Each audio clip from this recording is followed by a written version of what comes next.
abbaa kan akka kee abbaa hunda caaloo si'ee kan naaf ta'ee dinni koo gobaatee doora kootii ka'ee galanni kee godhaa gooftaa olmaan kee barbaadeen arganne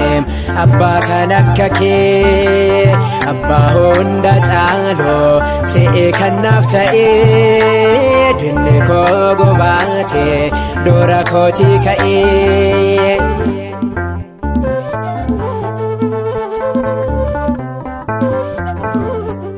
Bakki ati jirtu hundumtuu guutuudha jireenyi sin qabne gooftaa koo boruudha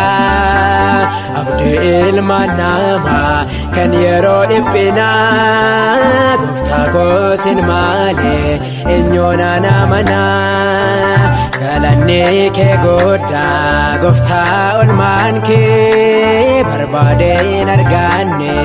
abbaa kan akka kee abbaa hunda caaloo si'ee kan naaf ta'ee dinni koo gobaatee doora kootii ka'ee.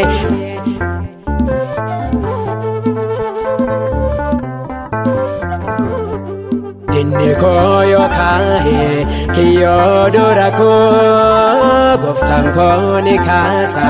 bol'aa du'a koo anaan fayyisuudhaaf qaariyaan irratti baatee Yesuus olmaan kee anarratti baay'atee galanni kee godhaa gooftaa olmaan kee barbaadeen arganne abbaa kan akka kee abbaa hunda caaloo si'ee kan naaf ta'ee dinni koo gobaatee doora kootii ka'ee.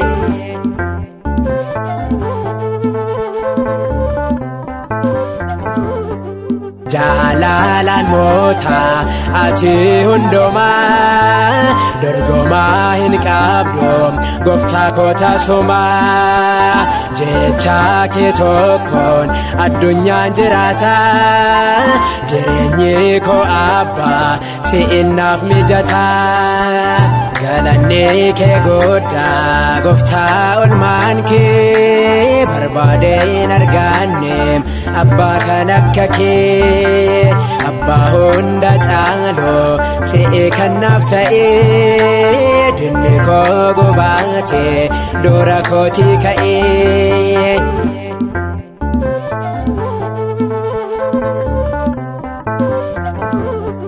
Yesuus Kiristoos baraan jiraata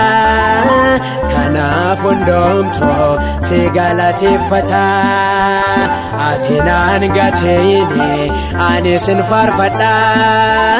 siin qabadhee taan jabaadhee dhaabadha galanni kee godhaa gooftaa olmaan kee barbaadeen arganne abbaa kan akka kee abbaa hunda caaloo si'ee kan naaf ta'ee dinni koo gobaatee doora kootii ka'ee galanni kee godhaa gooftaa olmaan kee barbaadeen arganne